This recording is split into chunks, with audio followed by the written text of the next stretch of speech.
Hello! I'm going to be putting out a series of tutorials focusing on the different facial features in portraiture, doing them in ink wash.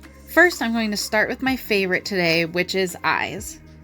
I'm going to be using Tombo brush markers, a variety of smaller watercolor brush sizes since I'm working with a smaller paper, about 4 by 6 inches.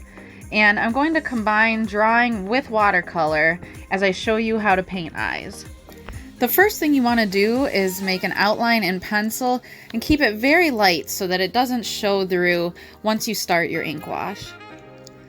Now, all eyes are a basic almond shape, but paying attention to the specific angles is how you make them look like the person that you're trying to draw or paint a picture of. Have a reference in front of you and use your pencil as a guide to discover the correct angles as you make your outline. Pay attention to how the corners of the eye curve in and out, and also notice that the right and left sides of the eye aren't symmetrical.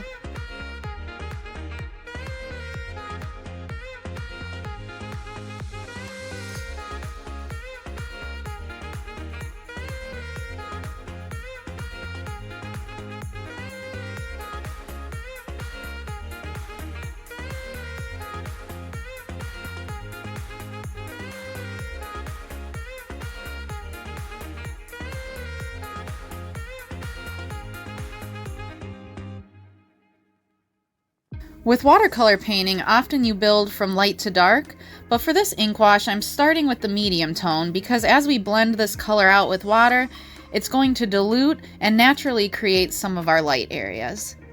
I'm adding the medium skin tone color wherever I see shadows, adding streaks of color with the brush tip angled to the side. You can mix colors either by adding both at once or by layering. I'm going to also add a bit of the light peach right now. Now I'm wetting my small round brush and then I'm dabbing it off on a paper towel first.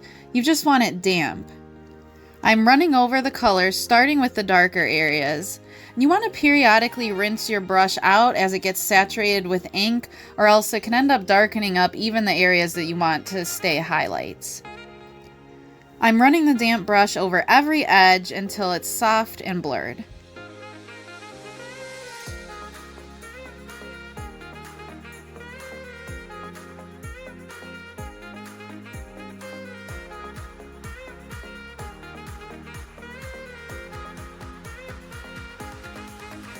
Next, I'm adding the darks and pink tones where needed. I'm using these colors a lot more sparingly. I'm adding a bit of dark brown to the corner of the eye and the top of the eyelid. There's a really deep shadow at the eyelid crease, so I'm going to even add some black. Be careful with the black though, doing a little bit at a time because a little goes a long way. Now, using the tip of my damp brush, I'm going to run over the shadows to blend them. You can observe from the reference there's a little bit of creasing at the top of the eyelid, so we can add that texture in as well by making our brush strokes more jagged and streaky.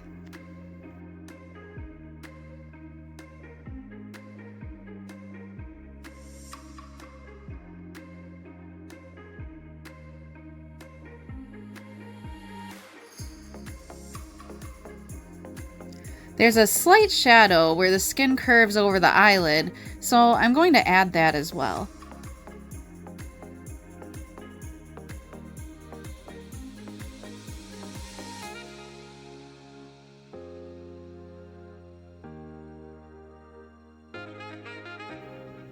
Then I'm adding some pink to the tear duct and lower eyelid. I'm only putting the pink ink where it's the darkest in the reference, because we're going to just spread it out with water then and dilute it because we want a really pale skin colored pink, not a magenta. I'm also adding a tiny bit of black with the fine tip end of my marker for the shadow that's inside the tear duct. We're going to blend this all with the round brush.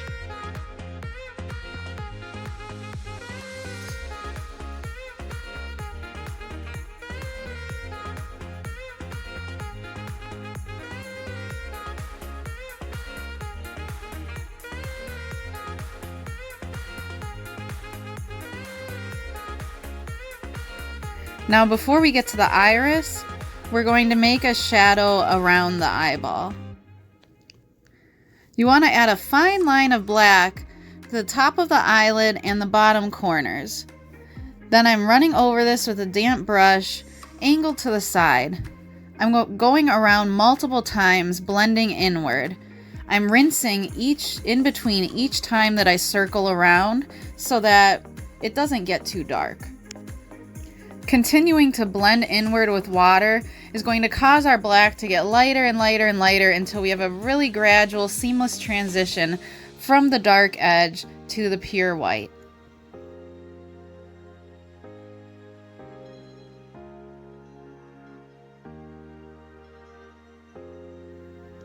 Now that we've darkened some other areas up, the top eyelid shadow looks a little too subtle, so I'm going to add a little more dark to that as well.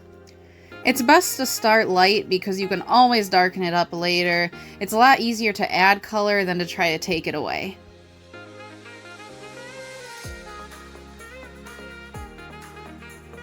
Now we're going to add the colors for the iris.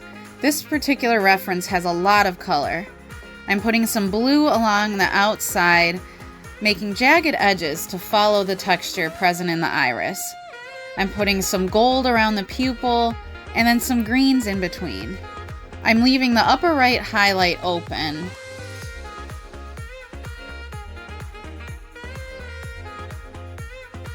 For this part, I'm using my small flat brush.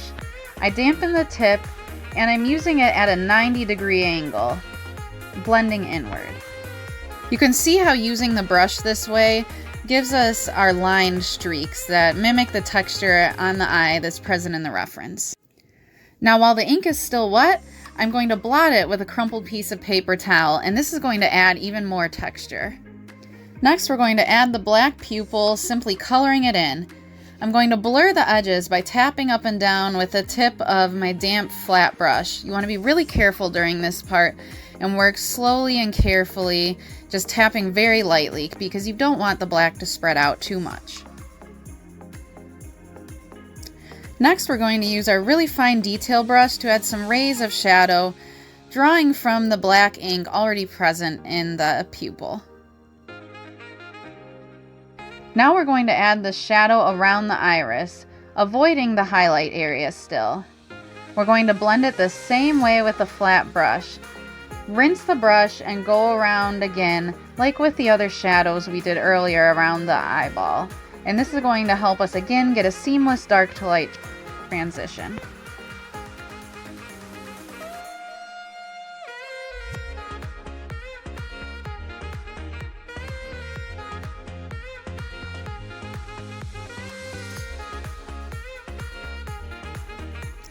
Now switch back to your round brush and run the damp brush along the edge to fade the gray into the white area.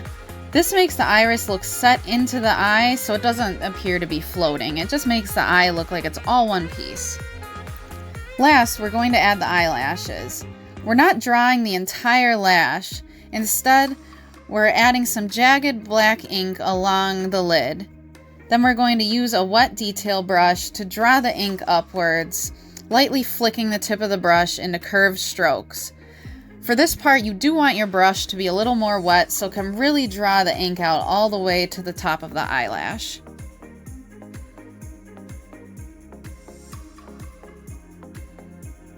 Now the bottom eyelashes are a lot more subtle, so we're going to add little black tick marks with the fine tip end of the marker. Same thing, we're going to draw these marks out then into the shape of eyelashes with the detail brush. And then I'm just going to smooth along the entire edge to blend any harsh black dots of ink that are remaining.